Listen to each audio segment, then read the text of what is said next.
Good evening, everyone. Thank you for being here with us. This is the first presentation of Crossing Wires, which is a new event at its first edition, which is an event that has been conceived and produced by BrIAS, who is welcoming us, and Ohme, who I work for.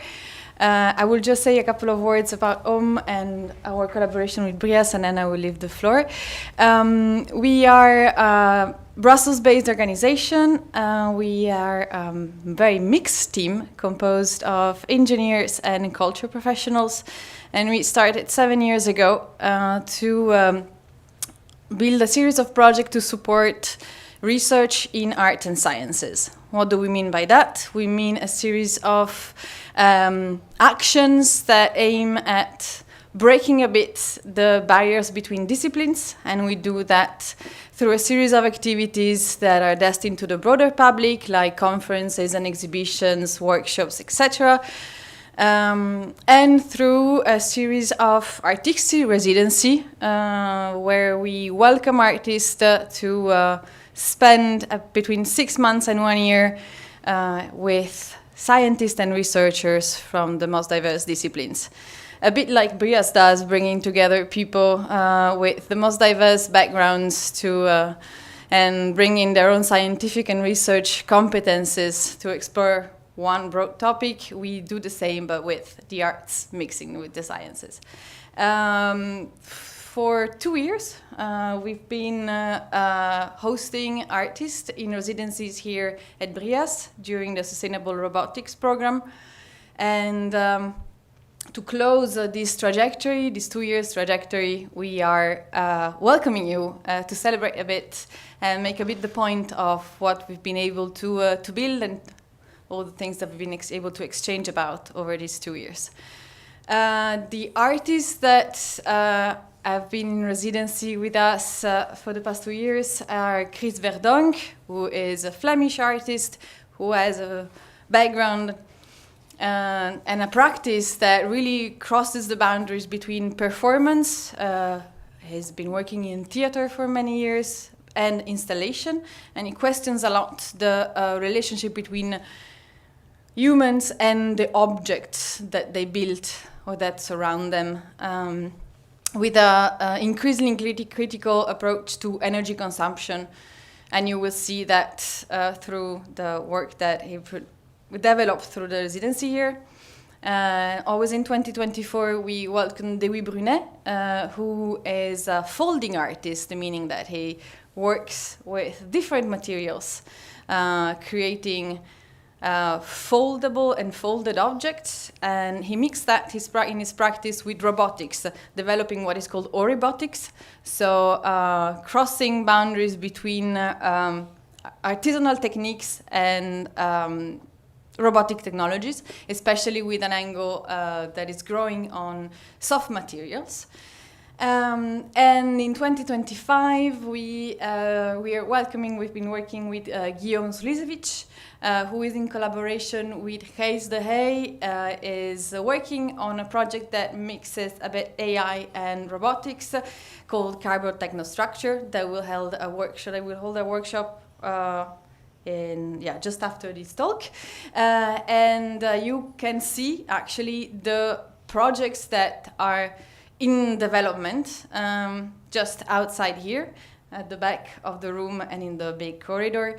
And also outside, you can see, first you can hear, and then if your eyes are good enough, you can see the works that we have been developing with Chris Verdonk, which is a series of robotic woodpeckers working with solar panels. So after this far too long presentation, I leave the floor to Anya. Thank you very much. Good evening, everyone. Thank you for coming here, and thank you, first of all, to our speakers, Jo Tondeau and Sarah Howard, for being with us this evening.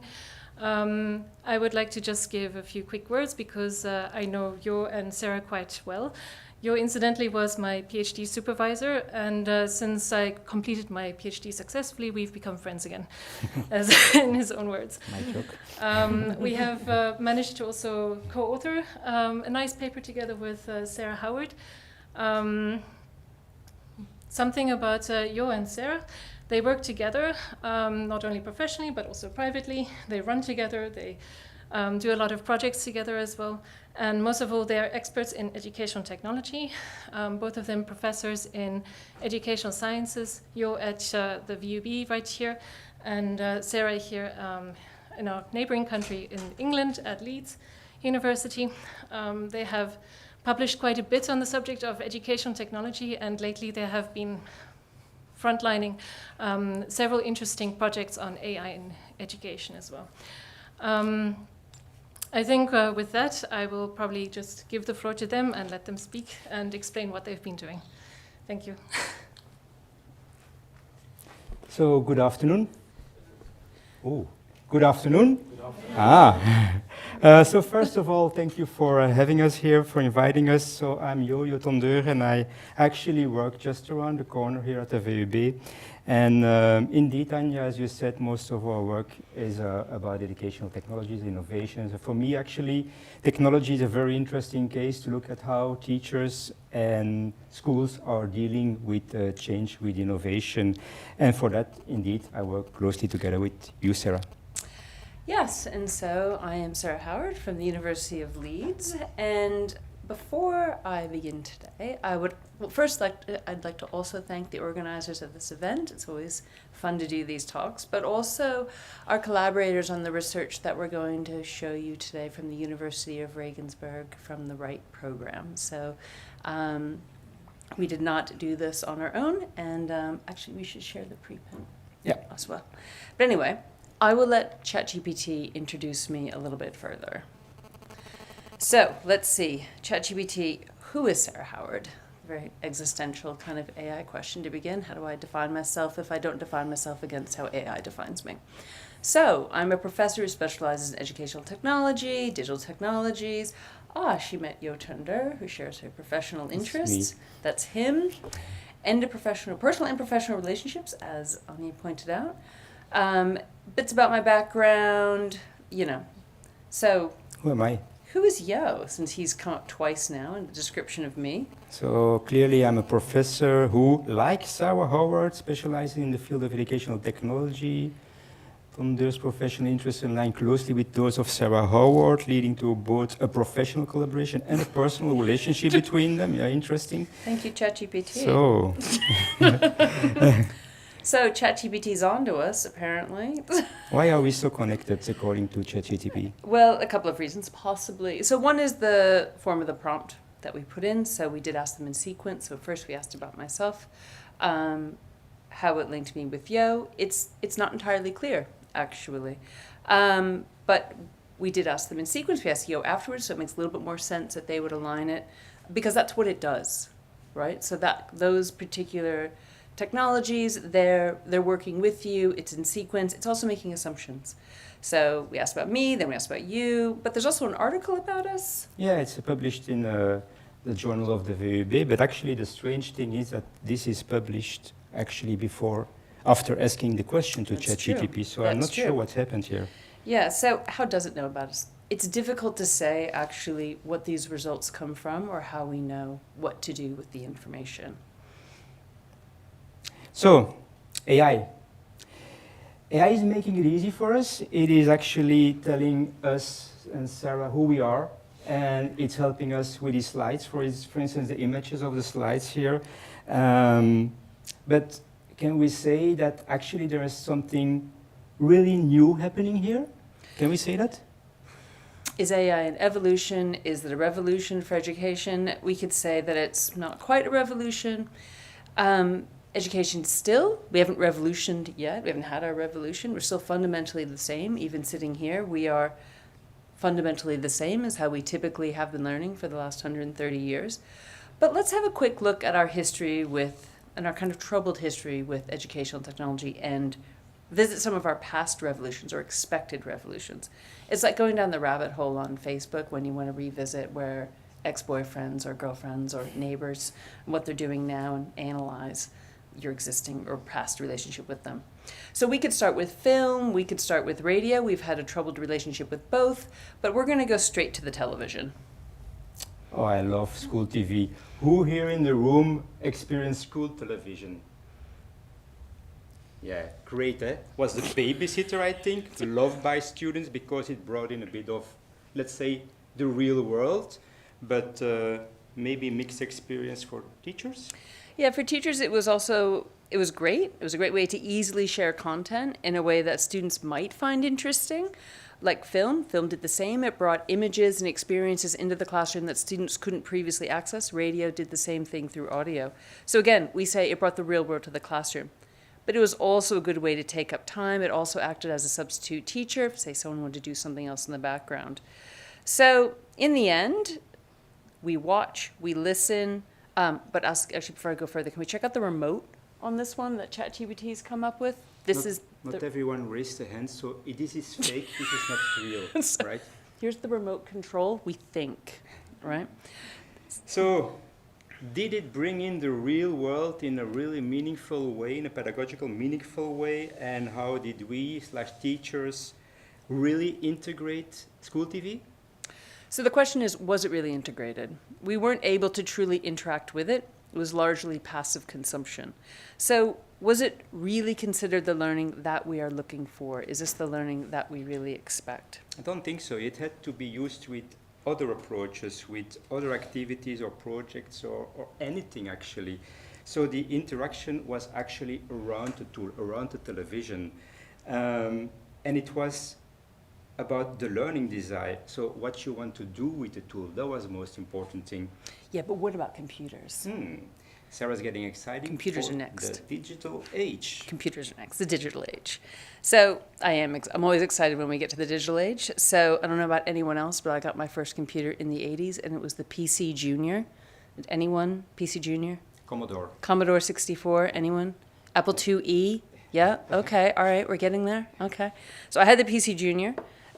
Here in the image of the classroom, this was not my PC Junior. This was more the IBM mainframe kind of style that that ChatGPT seems to think we had in the classroom in the 50s, because we're all dressed like it's the 50s also. We can't get enough of these pictures, like they're hysterical. Anyway, this is ChatGPT's idea of the first generation computer in the classroom. I apologize, I keep asking you the same question. Did it really change education? So we look back at computer education, and there were indeed major changes, to be honest, from access, improvements in computers. They are a bit different now, I think. Tablets, smartphones, they're actually banned now in Flanders. I don't know in the French-speaking part. But, and there are also many other devices. So, and yes, actually, we do now interact with these devices. So that's a difference. So for instance, we interact with the internet, with the content on the internet. Maybe some of you do remember the web quests or the scaffolds from the tutors, these like clips. Hi. And I'm also thinking about communication tools. We used, when I was still working at Ghent University, the wikis, these discussion groups. Who used them? Yeah, voilà. I was using them up till last year in Moodle because it was the only way that students could actually share any content. So we had to create a wiki. It was the only way we could interact. And that's important because it's important for us to be able to interact in tools that support interactions with others, with other students, with teachers, with people in other locations, to collaborate, share, and support anything you want. And so that interactive era that came about, so your Web 2.0, that supports our social constructivist approach to learning, constructivist approach for students to be able to investigate their understanding. That rich interaction between the technology, between individuals is absolutely critical in that. So, and it's how we interact together and how digital technologies support those processes. And yeah, for a short while, we only interacted online during COVID. Yes, so the pandemic, remember? Couple of years ago. Did that maybe change education because we went all online?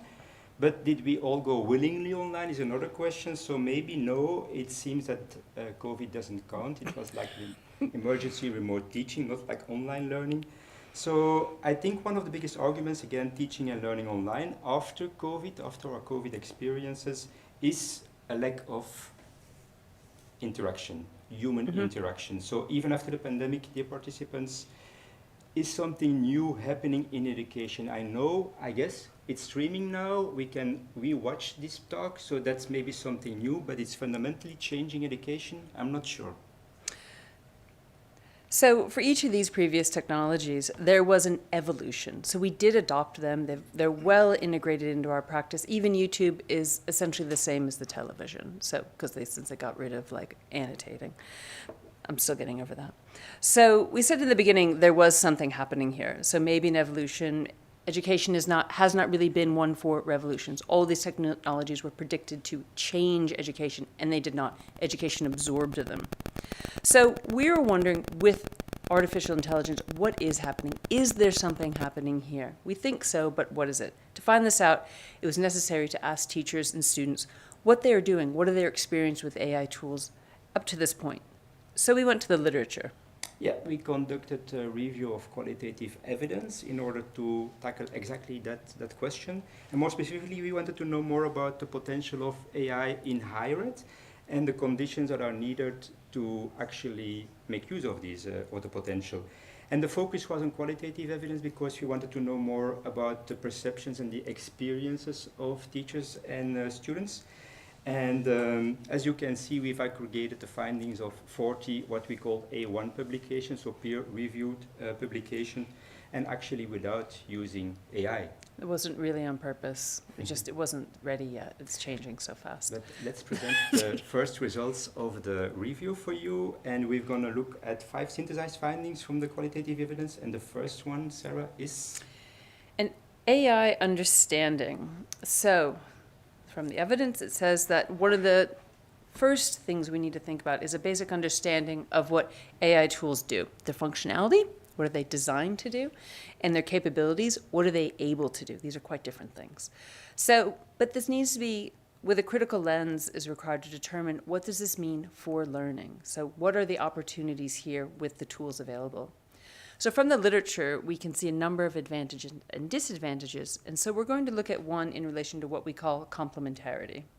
So if you have a look at this slide, on the left you see the subcategories leading to some main categories, and these categories are leading to like what we call a synthesized finding, which is kind of a recommendation for practitioners, policymakers, or researchers.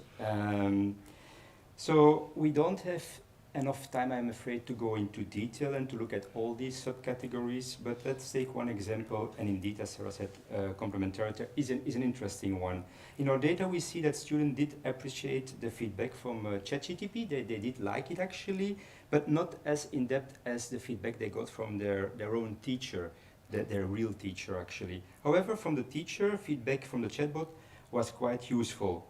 And in fact, the research found the qualitative evidence that the combination of the two could take the best of both. So there is that's the interesting thing about the combination. And therefore, it's important to know what we can expect from the machine and what we can do as humans.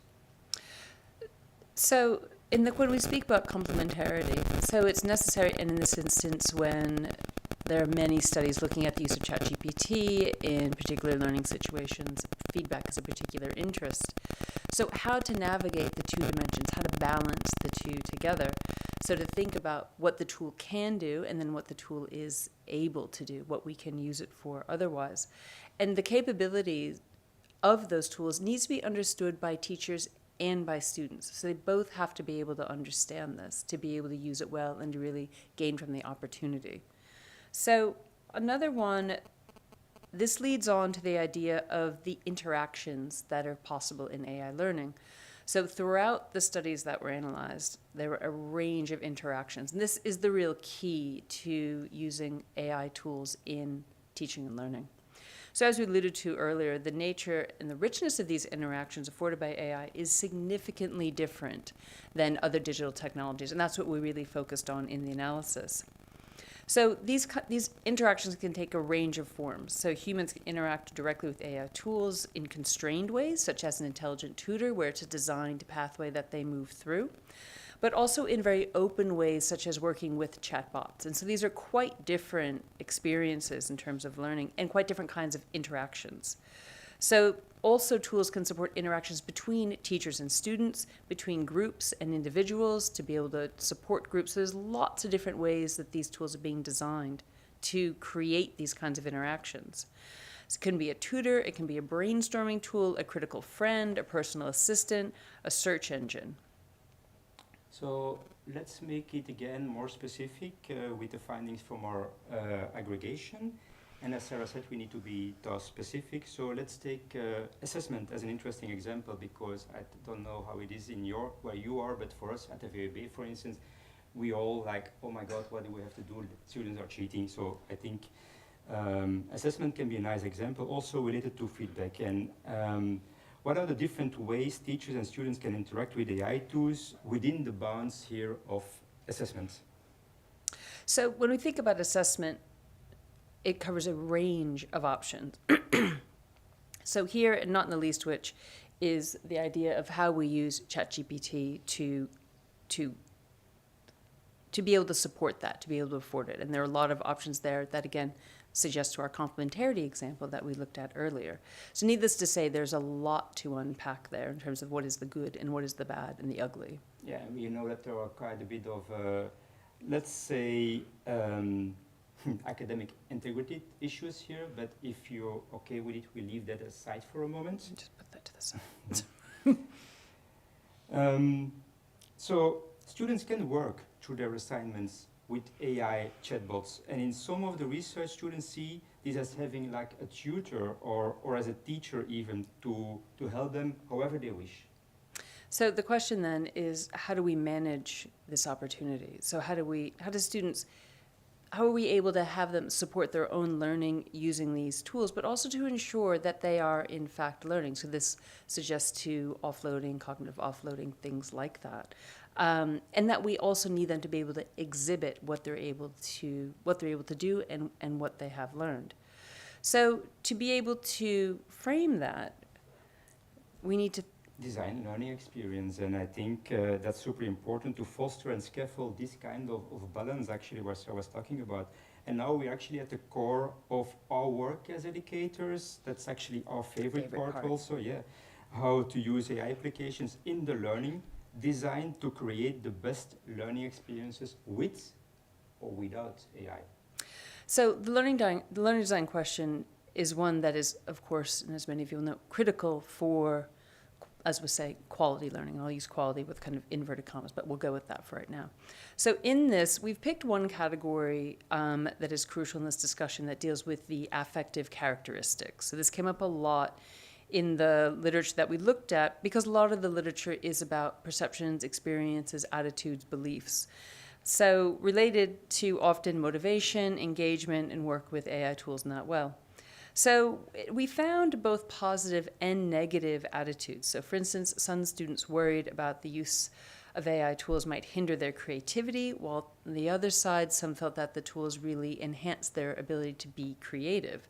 So positive experiences are really important to design for, because they're critical in supporting students and also instructors when we think about their own learning, that it's important they're able to experiment with new tools, in this instance AI tools, to help them engage with the tools to determine how they would like to work with them and to help them build a sense of agency. And that requires positive attitudes to do that. Negative attitudes do not foster an element of experimentation or investigation. I think we will unpack that a bit more when we present how the 5 synthesis findings come together in the model.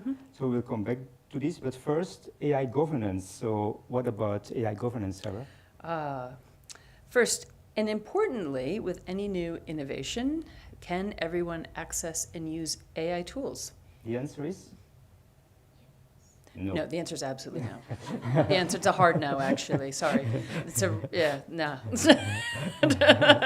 Sadly, we're still there. We've been there for a long time. we're facing the Not issues. yet.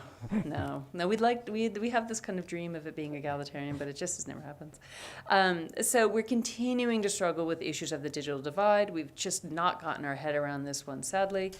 But also with AI, we have a new range of stubborn ethical issues, such as nudging, data privacy, ownership of data, things like that, that have come out that bring in a new question around governance and how we manage that. So yeah, we have another example of our subcategory, which is of course inclusion. So we would like to say yes, indeed, Jan, and look at the perspective from colleagues and students and other stakeholders to say yes, we want that. So, and that's why we need AI governance also. Yeah. So some know now how to use AI and how to be able to make also good use of it, while others are probably missing the boat and are at risk of being excluded from the opportunities of AI. So these are still questions we ask that can students access tools that they're expected to use? If you're designing for it, are they able to simply access it?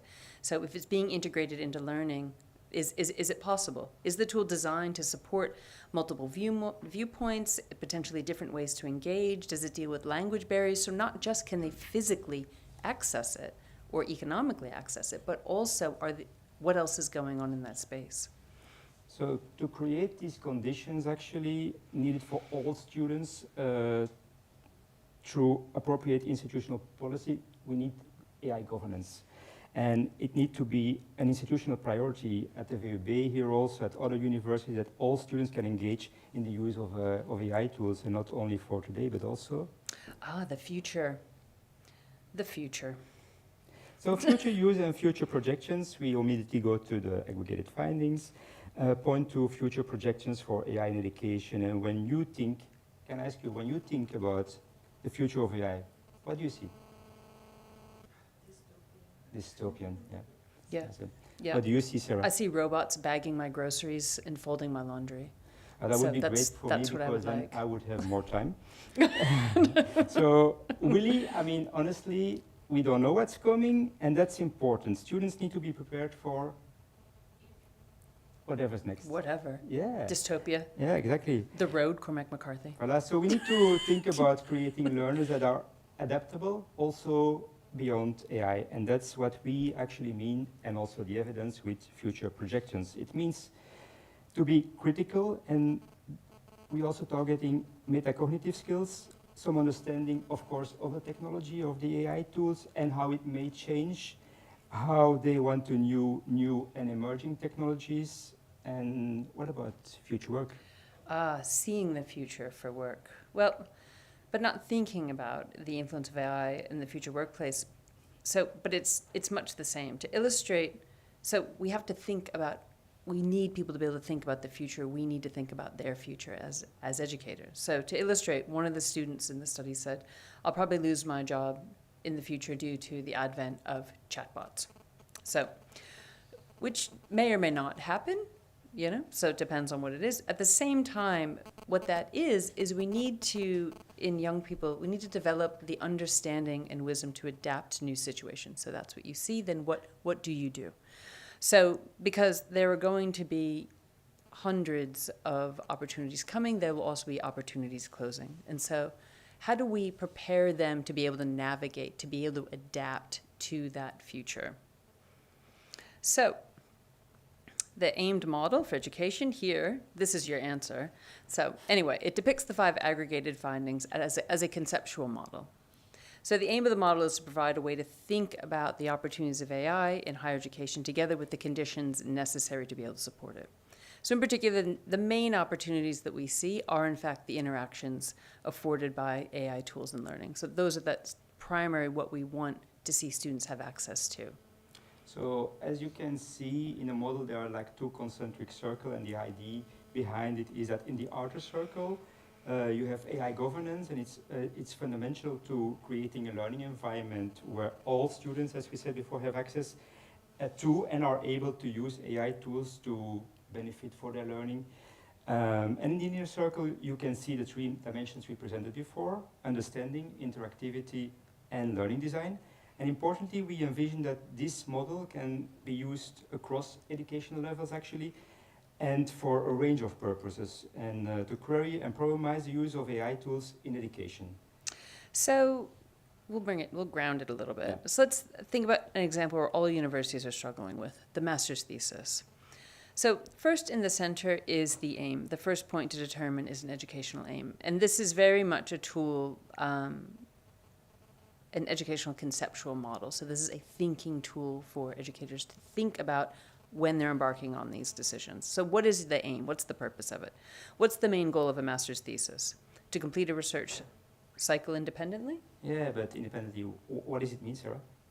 That's a good question, actually. It's all relative. Data tells us that students want guidance on how they can safely and appropriately use AI to do these sorts of things. What are they allowed to do and what are they not allowed to do? So can AI help them? And what are the guidelines? Where are the boundaries for this? So the first thing then is to consider how AI tools may support the aim of the master thesis project, and of course to be inclusive. What are the necessary conditions that all students here are able to engage? And I think we all think that guidance is needed here. And that's our AI governance. What is in place? What institutional policies are in place, or what needs to be created to actually make this possible? And then from that, what are the relative alternatives of tools that are expected if AI is not available for students, that they can access it, or that maybe they wish to use something else? Are they disadvantaged for the other students who want to use it? How do we balance that? So maybe I can present you the case of Mali, or multidisciplinary Institute for Teacher Training at the VUB. And I see Inge just entered the room. She's the coordinator of our master thesis. So Inge, feel free to add and change whatever I say wrongly. And what are the guidelines here for Milo? I read them. The student remains solely responsible for the thesis, for the master thesis, and must not be guilty of direct and/or indirect plagiarism, and must correctly, transparently state the use of these AI tools in their master thesis, right? So again, can they use it? Do they know how to use it well? Are they able to exhibit the necessary understanding to be able to use these tools to navigate what is direct or indirect plagiarism? Do they have they understand the capabilities and the functionalities to be able to complete the master's thesis, to be able to take advantage of the opportunities that other students will have to them? So in the case of this example again, the instructor would need a certain depth of understanding how AI can help actually with a research project, right? To possibly guide and support our students.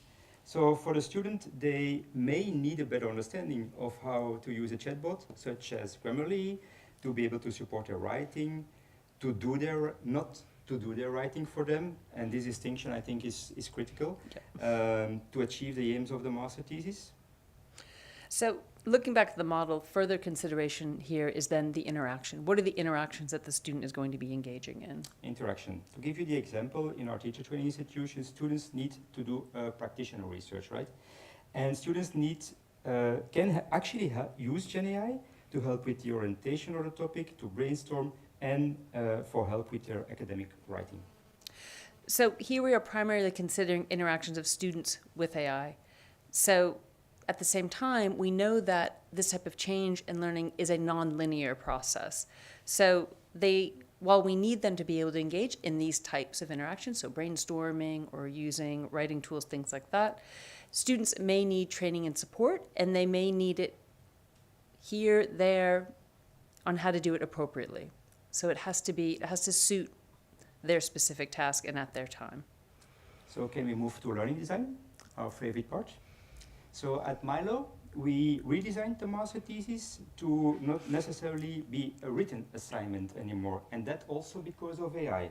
So the introduction is no longer a research paper, what it was in the past, but now our students have to make a research poster and orally present the outcomes to practitioners, can be teachers, school leaders, and so on. And no worries, so they still have to submit like a kind of research protocol where they actually present the research method and the reasoning behind the choices they made in their master thesis. So what about the use of AI to address their understanding? We provide seminars to explain the use of Gen AI as a tool, and then they can decide to use it or not. And I guess they all do? I think most of them indeed, and for this they have to include a general written acknowledgement. This means that they have to provide us the following information: which tool they used, the reason why they use the tool, and how the tool influenced the output of the work. So this also feeds into how we start to think about the future projection of our students being able to, and all people being able to adapt to these kinds of new practices coming into how they work. So these are new practices master's students are learning that have gone through school. Wasn't available. So how do we think think future projections for graduates for the new emerging technologies that are coming, and how to navigate the new interactions that are going to become possible? So as we said before, this is a key question in education and kind of the end of the tip if we were going to have a triangle for it. So in the end, we do think that AI can help teaching and learning processes. We definitely think that there are opportunities there. But it's not just, of course, the technology. It's a potential, is actually in the interaction and how we as educators design for these opportunities. So the work needs to focus on learning outcomes and where the learners are able to benefit. It has to be the key for this. And again, that benefit in terms of the expected learning outcomes at the moment, but also how we prepare them for the inevitable, right? So whatever that future looks like. But there are also risks associated with it. So there's the cognitive offloading, data privacy issues, academic integrity, all that stuff. So, but in this case, there are a lot of promising opportunities available there, but we must design to account for creating a balance between how we handle the risks, how we account for those, and how we take advantage of the opportunities.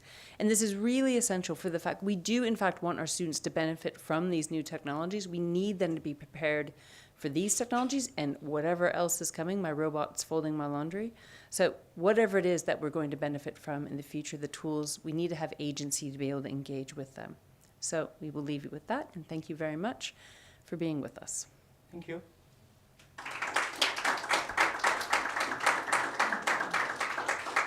And we do actually have a preprint of this paper if you'd like to actually look at the actual data without us our kind of like summarizing, rambling around it. And we'll pop it into the end of the slides and share them with Anya.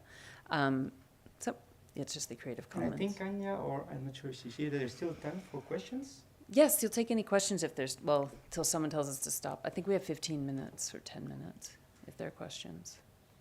Yeah? Yep. Mm-hmm. The inclusive is very important also, but if you make the rule like you can use it for your master's thesis, Yes. Should you also think about it inclusive Mm-hmm. Inclusive. because how would you see that? If I was thinking if you make the rule okay you can use it, then you also have to think about it as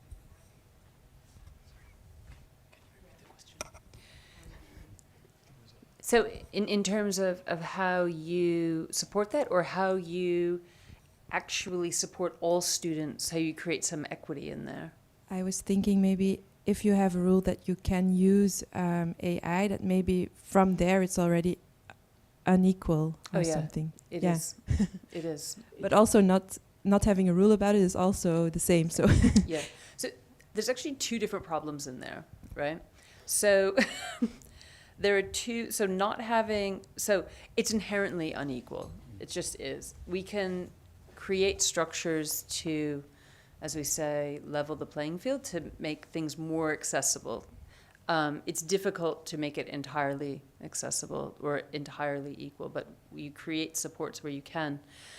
To create guidelines around it to make it possible to use creates, at the very least, so we see in the research that we looked at, but also our own work, that students will be uncertain. So some will just use it, and then some will be uncertain because they don't know where the line is. When am I violating something? When am I plagiarizing? So the idea of, so they really need, again, these are, I can't stress enough, these are brand new practices. They're new ways of thinking, actually. And we need, as educators, it's really important that we provide some scaffolds, some ways, experiences where they, and examples where possible, to say, here's one boundary and here's another. And within that, you can do these. And these are the kinds of things that you can do. And that pretty much is, the technology is changing all the time. And that's exciting and interesting. But we need to think about, again, that policies and governance need to be created for that ongoing change also. So the evolution of the technology, and that's something for us, it's difficult for us and students to get our head around. It has never proven to be equal ever, so that's probably not going to happen. But we can design to account for as much of it as we possibly can, and that's really our message, is that it's around how we attempt through design to handle as much as it, and again, that's iterative design. It will be changing, so you have to design in a way that allows for evolution. And it's even a bigger question. What we saw in our data was quite, for me, surprising, is that these future projections, that we don't only need to help them, for instance, help them for this master thesis, but actually make them adapt towards the change that will occur all the time also in their work. So we need actually to train them to deal with change, which is a bigger question than just to use AI for a specific assignment, Yeah. So and we don't actually even know how to do that as educators. We don't know. It's a question in the field now, the idea of an adaptable learner, not adaptive learning, which is like an intelligent tutor kind of thing where it adapts to the learner, but adaptable learner, like how the traits we build in students, that they think about developing. Look, I'll give you an example. When I used to teach software, and I'd say to my students, if you think about it, if you know how to use Word, you can understand a lot of these other software programs because they use the same menu, the same file structures. You can navigate it, so when you open it, you can expect it to behave in a certain kind of way. So that kind of, how do you learn to use new things? How do you approach new, that's a very little one, and probably would be said to be not what they're talking about, but it isn't. But at the same time, how do we think about approaching new ways of working, new ways of thinking, and to be able to find opportunity within that? And we don't know how to teach this, so we're really, I could guess, but other questions?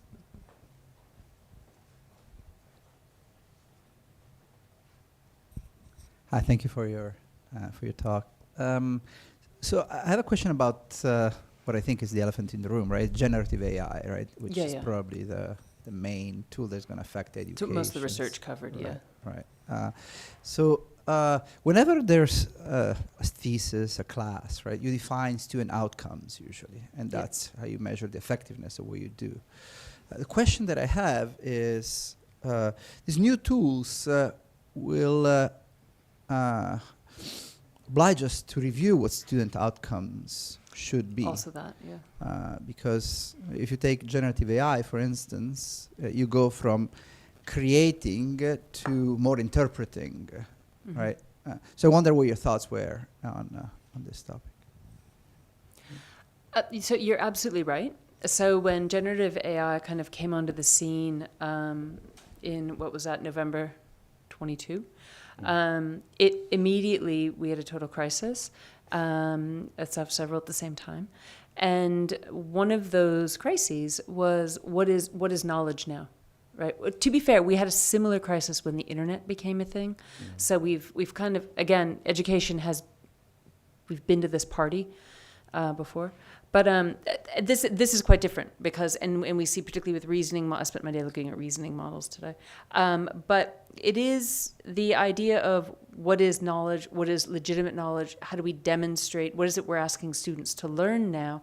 And that's an interesting one because really, my view of this is that it really made us take a hard look at the fact that in higher education in particular, we've really relied heavily on essay. We've really relied heavily on a lot of assessments that aren't really assessing students in ways that are really pushing them to build understanding, really pushing them to create, to develop, to do real interpretation in relationship to novel ideas or experiences and things like that.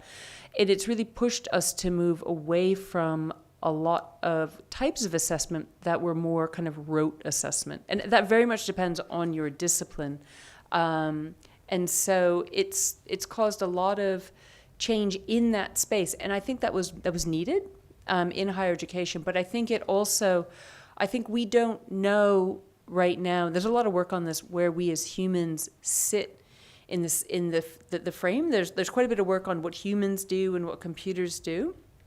And we are, as a species level, learning what it is that humans do. What do we do beyond the machine? We see that the machine can replicate a lot of what we do, but we still have a lot of capacity and a lot of bandwidth beyond that. And the question is, what does that mean in terms of what we teach? And that is changing now, and that's interesting. But again, and I'll say this, we've been here before with other technologies where we thought it was going to totally... Always pushing to something specific, and now yeah. Gen AI is pushing indeed to assessment. Yep. For the first time in a long time, Which is we're good. really looking at assessment, right? Yeah. Like to give you the example again of the master thesis, we all thought, like when we were schooling, this is a master thesis, that's a goal, is to write a written assignment. And some of my colleagues were surprised that it was nowhere in the attainment target, was nowhere in the goal that you have to do a written assignment, nowhere. So it forced us to really rethink education, or to at least have a look at our goals, or to maybe rethink our goals. And that's an interesting thing that sometimes technology can do, is to make us think, what are we actually learning, what are we doing, how are we doing it, how are we assessing it? And I see that happening not only in my faculty or in my institution, but in all faculties actually. Yep. It's forcing us to rethink not only assessment, but also the goals and how we deal with this relationship between technology and the machine. I had a conversation with a colleague who's a software engineer professor, and particularly around the crisis around coding being taught in computer engineering. What do they do now? So Gen AI does coding. This is, so do we teach coding? Do we not teach coding? Is it necessary? And in that, he had said, and this is in the UK, and he had said that they're looking at more software engineering, more on the project management side, like starting to focus that development, the more around the conceptual ideas of it and how you bring the different technical components together, that their degrees will focus. They're considering this, that they're looking more on that level rather than teaching coding as a thrust of knowledge. So whether that happens or not, or what that looks like, it is causing them to reconsider what is it that we need in, I won't say industry, because I don't think higher education should be a direct conduit to job, but what does a person educated in this space look like? What are the skills that they need? And in that, can we expect something different? So we don't know what it is if our software engineers are better trained at really good, like project management, development, other aspects of it. What might we get from that? We don't know. We could get something amazing. We could get exactly the same thing we've been getting, or we could get something really different. We don't know what will happen from it, and that's kind of exciting. But yeah, so we don't know. We're in the middle of it right now, but it is forcing us to think differently about what we're assessing, which means we're thinking differently about what is expected to be learned, and then how we teach that. And yeah, there are there are more unknowns than knowns right now, which is exciting and a bit weird. So yeah. I think there was another question here. I think you've already answered mainly what I was going to ask, but I'm a student, and a lot of the time I find myself hesitating to go to class, or kind of missing out on class, because I'm always like, oh, chat can show me how to do it. I can get chat to do it. So I guess my question was, do you see a future where AI undermines the role of educators and education in general? I don't think it will undermine the role of educators or education, but we will have to find a way to work together. To come back to Sarah's example of coding, my son is now in higher ed, learning how to code, and they didn't redesign their classes yet or their program yet, so he's using ChatGPT to do everything, just like you stay home and just let ChatGPT do everything. So they have to redesign the experiences, the learning experience from the students, and that's our task now as educators, to do that and to find how we as humans can work together with machines and make the best of it. Just like before, it was, after COVID, it was all about online and blended learning. We have to give talks about that. Again, there we have to find the balance, what is best to do online, what is best to do face-to-face, and we're constantly looking for that balance. And I think now, when I listen to you also, we're a bit out of balance there. And with the speed everything is going, it's a bit difficult for educators, universities to deal with it. And that's exactly why future work and future education is so important in that area, because we cannot only design for today, we already have to think like, I mean, we have to adapt all the time actually, and to make adaptive learners from you. Yeah, and I think one of the things that is important to remember, so educational change takes like 3 to 5 years, right? 3 years before anything can even really happen. It's one of the reasons why we don't change is we're like this giant, slow, well, many people think inefficient, highly efficient beast on just getting people through. Like we do educate tons of people in an industrial model, and we still do that, and that's why the model still exists, is because it's actually quite efficient. And so in that, the idea of that you could learn from ChatGPT or any large language model as well as you could learn from a university lecturer, well, that is something that has to be reconsidered, because you need to be given tasks that are, so you might have to go investigate a particular topic, you come back and you do something with that necessitates working with others, questioning, drawing on other resources. That's what we mean by design.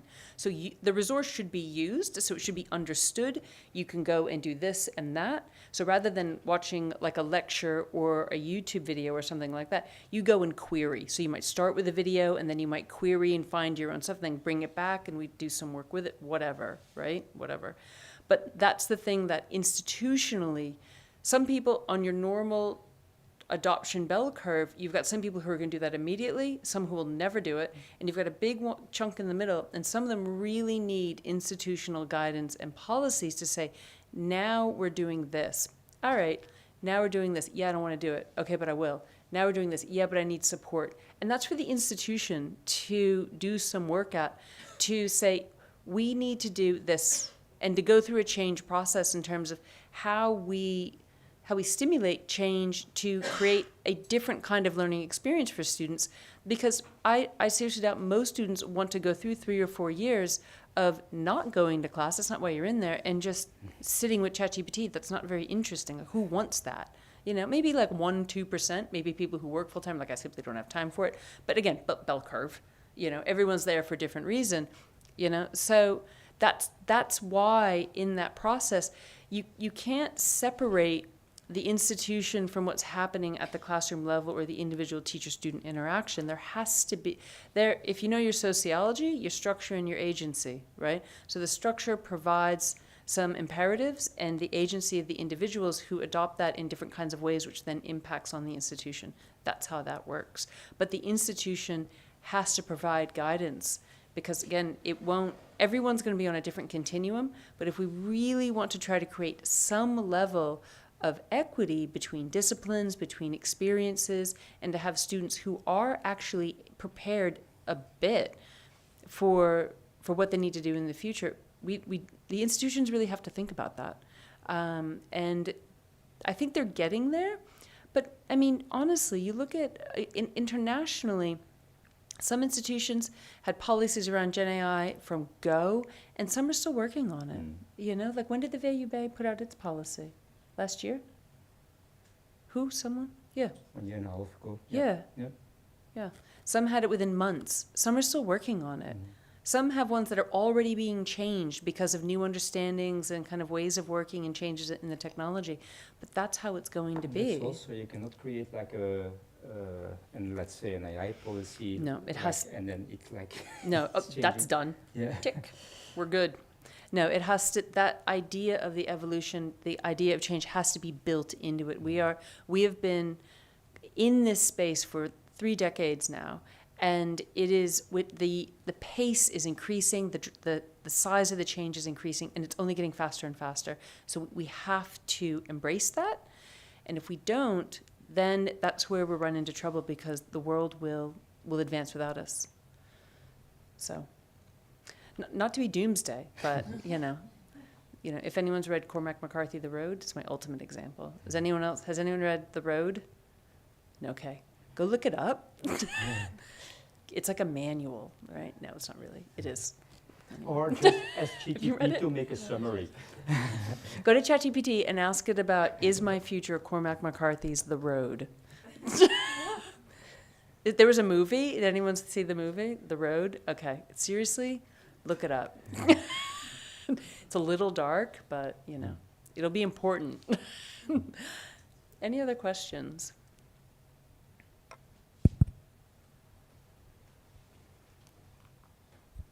Yes. So for the issues about the thesis and plagiarism, have you explored the idea of having your own model within the university that you would monitor to make sure it stays compliant to your Yeah. requirements? Yep. Okay, and how has that turned out? A lot of places have done this. That's actually, so to have a customized local model is an incredibly popular solution. It makes sense in education. If you've got the resources and the knowledge to be able to put it together. A lot of the larger school districts have built their own, so in the schools sector, no, in the US and in Australia. Yeah. Like even individual schools. This has been, and a lot of industry, they do their own models as well. And they're closed. So, and that takes care of issues around copywriting and protection. It also allows them to control the responses, input there and prioritize their own materials, capture data on it. I mean, it's really, it's a good solution for education, but it's resource intensive. Really resource intensive. But also at the same time, it depends on your views on open access, open technology, open resources for education. So there's that. It also creates a massive unequal playing field. So it's a huge issue around, for example, in Australia, where I was up until earlier this year, some states, so 2 states have their own model and the others don't. So they aren't, I don't remember what their status is, but in independent schools, they're allowed to use ChatGPT. One state, they're not allowed to use it. Others have their own model. So where does that put students, right? In higher education, the universities all have their own rules. Universities Australia was talking about creating its own custom model, whether that happened or not. In the UK, it's, do we create one? Some independent schools have them. Government schools, no way. They could never afford that. They're using open models. And it's interesting because a project I'm working on right now, the reason I was looking at reasoning models today, was a particular tool that's been designed, a custom chatbot by a group of schools. And a colleague and I were like, oh, well, this would be better with using a reasoning model. And Thibaut and I were talking about this today. But then I'm like, well, where's the free model? Like, and when we and it's just, it's so powerful, but if you can't afford it, you don't have the power for I was it. surprised to see with the same prompt and using, I think, ChatGPT and the Gemini. reasoning model, Yeah. what a difference in outcome was. And I was like, this is Unbelievable. not fair if you have no access to this reasoning model, and you only get this, what I thought was already good, Yep. you know? But then when you see it in comparison, it is so much better, and it's really troubling. I have spent quite a while today very distressed of the cost of what it was to get the good reasoning models, right? And what that meant for really being able to use it well in education, because education doesn't have that kind of money. And it's really, I mean, when you really look at it, the quality difference, what you can do with it, the information that's available to you. Oh man, it is really, it's sad. Worrying, yeah. It's really worrying, actually. And that's something that institutionally and also even at a higher level, at a government level, really needs to be looked at carefully. And I think that is a significant crisis that we've not yet really come to terms with, because it's going to be up there with, it's going to be another form of digital exclusion. So not just a divide, but total exclusion. And what information people are able to, what they know how to do, what they can generate, and what they can't, and what they simply have no awareness of. The bimodal divide on that is going to skyrocket. So yeah, it's a big worry. They're very powerful, especially when they start building like the reasoning models and custom models, but the money to do that, I mean, it's depressing when you think about it. Again, Cormac McCarthy, the right. Can you end with a nice message, like a positive? I'm working on it. Claude has a free reasoning model, so go use Claude. That's my good message. The good message is, once we do get our heads around it, and the price of the technology comes down, that will be, the price will come down. It will have to, and there will be more regulation and expectation around it. Because at the same time, it's promising, what it's doing, what it's providing, it's impressive. That's like, the opportunities are impressive. That's maybe also a nice message. They are. Like what It's it can amazing. do. It's amazing. Yeah, and the new models are really, really powerful, and people have to know how to use them. And there will be, look, we got there with computers and laptops and other devices. The price came down. The government got involved. We did get there. We have a lot of saturation across access to digital, like the actual device. The lag on it is pretty serious, but we are getting there. And so we'll just have to see. At some point, it will become standard technology. And if you don't stop us, we keep talking. Oh yeah, I could talk all day. I think we might have time for one tiny little question, and then we can wrap up. I have a tiny question. Today I had a talk with a colleague, and one of the hard things we were talking about is striking the right balance between the promises, the challenges, and how to tell them to the students and at the right time. So do you have some pointers or tips for us, like to find that right balance? How can we find it, achieve it, and trust that we found some balance that is okay for us to move forward? What I like personally is to find that balance together with them. Yeah. Like what I do in my class. Let's say I taught this year how to create like a learning goal with my students, and I say let's use a Copilot. We are using Copilot, and let's see how we can do that. So they try. How can we improve the prompt?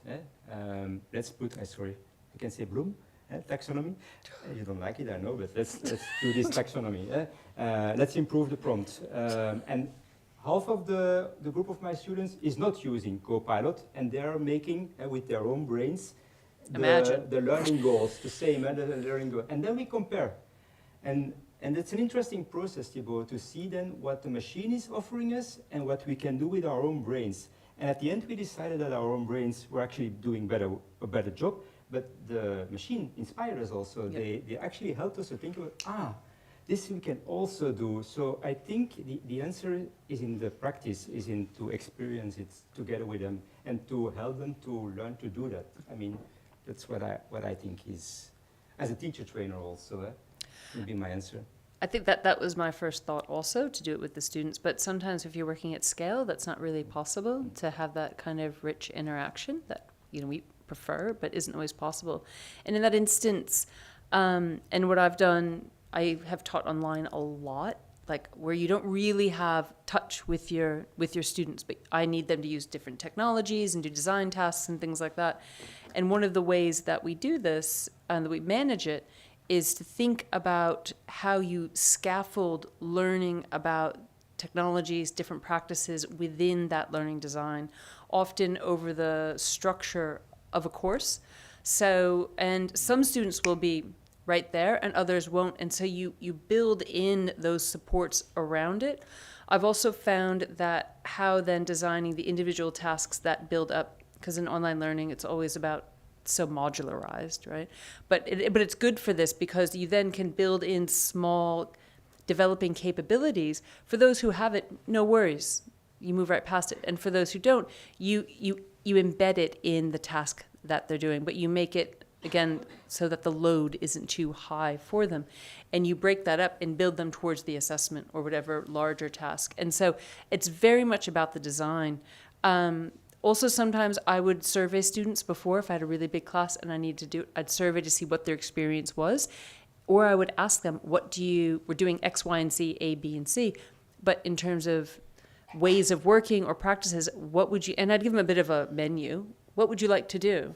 And again, and I would have 120 students in these classes. So there's no way I could navigate, I could do a person-to-person negotiation.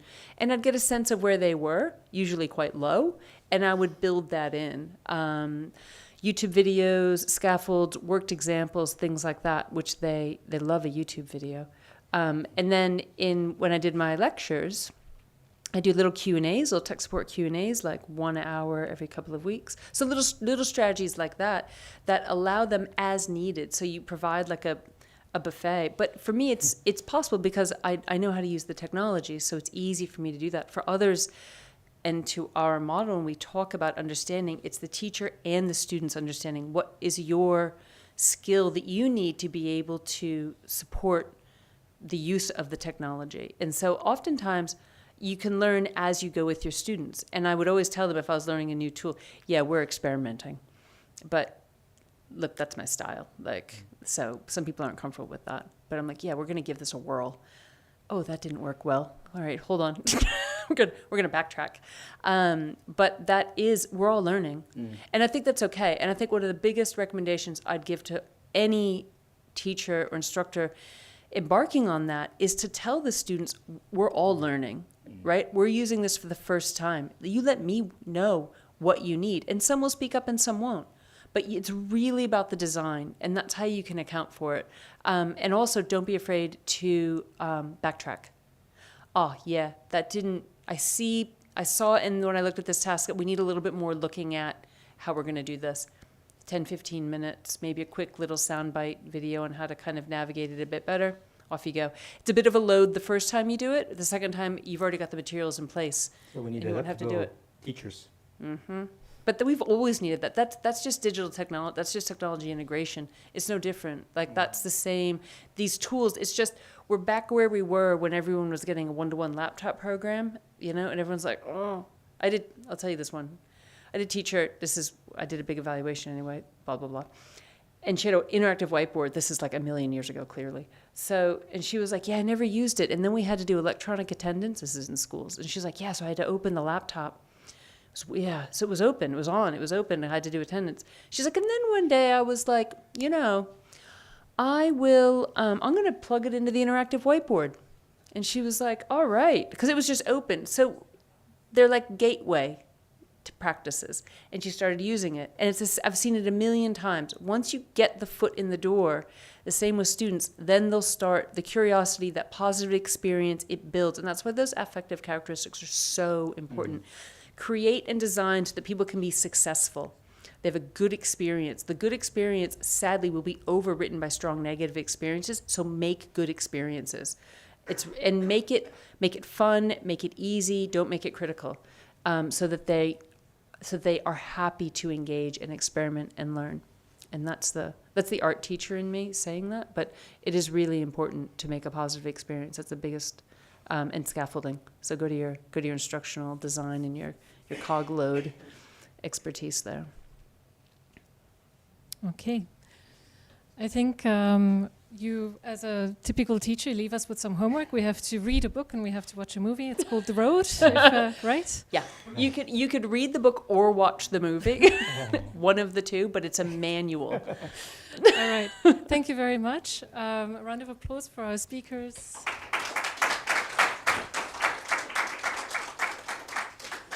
And we'd like to invite you for some coffee and some refreshments. And in about half an hour, we will start then with the workshop on carbon technostructures.